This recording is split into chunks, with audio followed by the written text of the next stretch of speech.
In 1987, the movie The Gate came out, a horror movie that was marketed as a children's horror film. A movie which had scenes like this.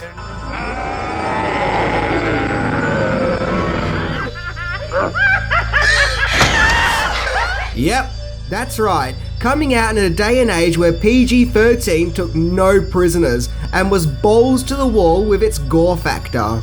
The Gate is a strange horror film which feels like a kids movie 1 minute and then feels like Wes Craven took over directing the next. To sum it up, it kind of feels like a weird mix of Goosebumps meets Evil Dead. And when I was a kid, I loved every minute of it. Hell, I still get tons of enjoyment out of it now, as it definitely follows the 1980s child horror trend that was set by Poltergeist and Gremlins. So in The Gate we meet 12-year-old Glen, who, along with his best friend Terry, accidentally open up a portal to hell in Glen's back garden, in which evil demonic beings known as minions are unleashed, where all manner of terrifying visuals ensue, which no doubt would have caused many children to have nightmares back in 1987. So today we are going to, as you would imagine, explore this ghoulishly awesome children's horror movie, The Gate. A movie in which there is no way it would get away with not having an R rating these days.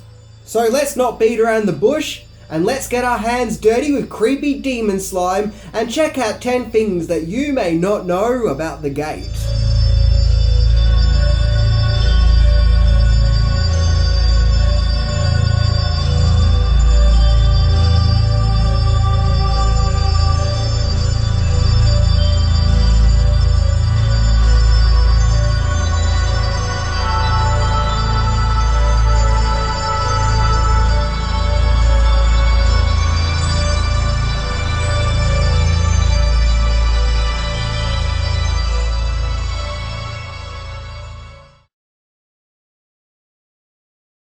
Number 10, it was Stephen Dorff's debut film.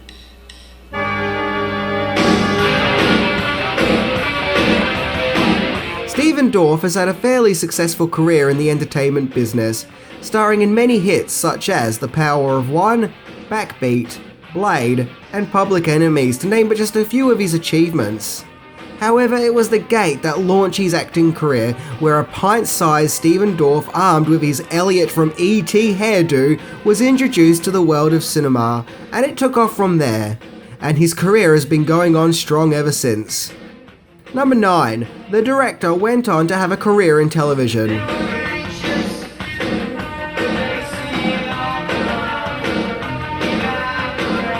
Not only was The Gate a debut for Stephen Dorff, but also the director, Tibor Takacs. Apologies if mispronounced. The Hungarian director would also go on to direct the movie's sequel, The Gate 2: The Trespassers, which came out a few years later in 1990. However, Takacs' directing career from there mainly revolved around television productions, directing many TV shows during the 90s, including several episodes from The Outer Limits revival, Sabrina the Teenage Witch, Earth Final Conflict, and The Crow Stairway to Heaven. His last known directing job was directing the 2013 movie Spiders 3D. Yeah, I remember that. Yeah, remember back in 2013 when everyone was talking about Spiders 3D? Oh well, either way, Takacs did give us the PG-13 awesomeness that is The Gate, so we'll always have to be thankful for that. Number 8. The Gate vs. Axel Foley.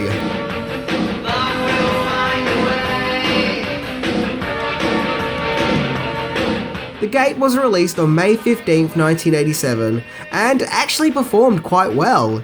It made back double its budget, and got fairly decent reviews from critics, describing it as a movie that pays homage to the works of Steven Spielberg and Stephen King. But I suppose what helped is the fact that the movie was released at the same day as Ishtar, the comedy adventure movie starring Warren Beatty and Dustin Keep Your Hands to Yourself Hoffman. And the movie was so loathed and hated, it is often regarded as one of the worst movies of all time. So I guess that's always going to help your movie if it just so happens to be released at the same day as one of the worst movies ever made. However, the real competition took place just 5 days later, when Beverly Hills Cop 2 was released. But despite the fact that Beverly Hills Cop 2 was a mega hit and also had the huge star power of Eddie Murphy, The Gate still managed to perform quite well at the box office. And really, more power to The Gate. I mean, the movie has to be pretty good if it can still perform quite well when it's going up against Eddie Murphy and his awesome laugh. Number 7. Rubber Suit Minions.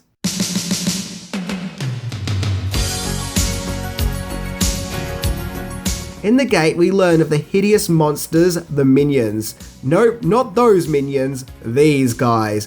These grotesque, horrific monsters who are hell-bent on causing as much chaos as possible. The Minions themselves are a pretty cool looking effect, especially in this day and age where everything would just be CGI. And you may think that the Minions effect was created by stop-motion animation on the account of their small size. They were, however, in fact performed by fully grown adults in rubber suits, and it was indeed the camera trickery of forced perspective that made them look tiny, creating this truly unique and strange effect.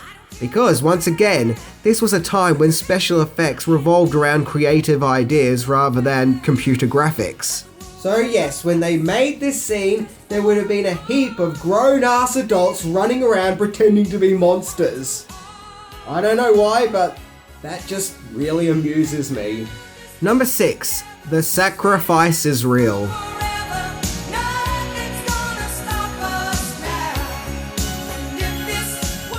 In The Gate, we see Glen's friend Terry play about with an album called The Dark Book. However, even though the album is purely fiction and doesn't exist, the band who supposedly released the album, Sacrifice, along with their logo seen on the cover, does indeed exist, as Sacrifice is a real-life Canadian heavy metal band. The Toronto band formed in 1984 and are still active even to this day. Although in 1987 they didn't release an album called The Dark Book. That year, however, they did release an album called Forward Determination. I'm guessing that someone in the production saw the band's logo and thought, hey, that's a pretty cool logo, and so why not use it for the album prop in The Gate? Why not, I guess. Number 5. Filming of the garden scenes.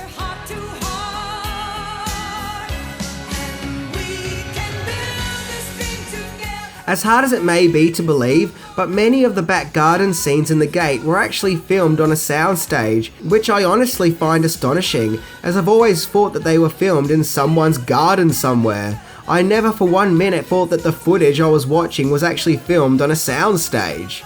The reason this happened is because the house that was used for the movie was part of a new housing estate, so I'm guessing that there would have been a lot of construction taking place, which probably would have interfered with the house's real back garden. Yeah, I somehow don't think that the movie's more intense and spooky scenes involving the garden would have been quite so spooky if you could hear construction workers yelling out to each other, along with drills and nails being hit, along with other sounds that come with construction sites. So thus, the studio it was. Number 4. The Eye in the Hand.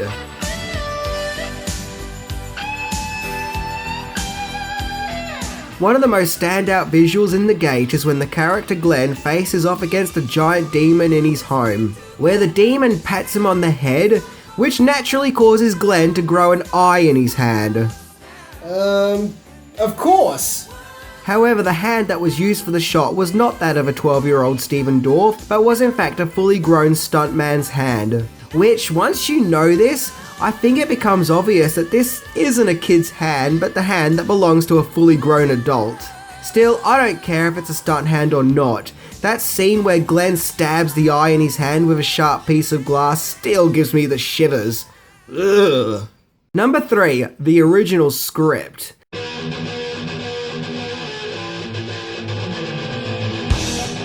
As mentioned in the intro, The Gate already is a pretty brutal and intense children's horror movie. It really turns up the gore and violence several notches when it comes to the guideline conventions of children's horror films.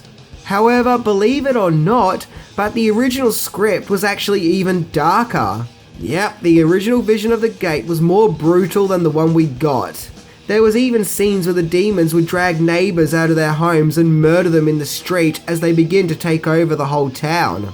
So with that, we can only imagine just how more violent and bloodier the original script was. Who knows, maybe it was in the same vein as Hellraiser. However, the studio who was producing the movie felt that the movie would be more marketable if the gore was toned down, and thus the movie given a PG-13 rating. Once again, if faces getting ripped off and heads exploding is the mellow version, then I just can't imagine what the brutal version would have been like. Number 2. The movie is based on childhood trauma.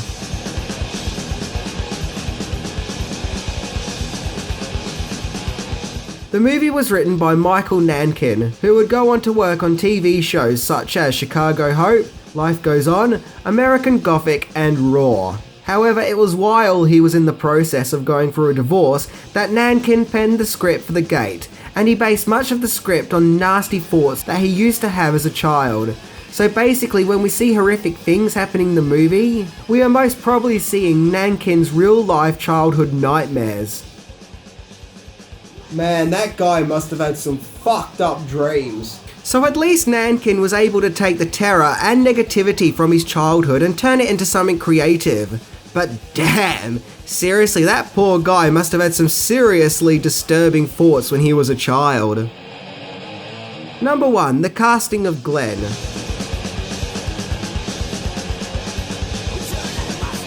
The casting of the main protagonist, 12-year-old Glen, was no doubt the most important part of casting, as the audience would have to be able to relate to this kid and be worried for him while not at all finding him annoying. And Stephen Dorff fits the bill perfectly. He's sincere and you generally worry for his character. That, and he does bear a striking resemblance to Henry Thomas from E.T.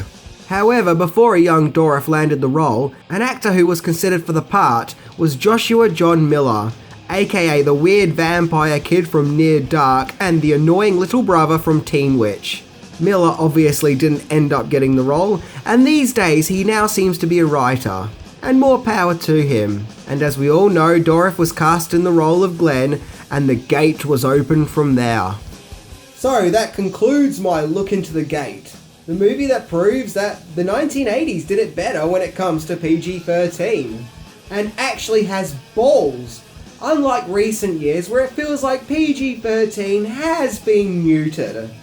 Oh well, either way, if you're a lover of 1980s horror movies or just 1980s fun in general, then I say check out The Gate. Anyway, I'm Minty and I'm going to my back garden to make sure there are no secret portals to hell there. See ya.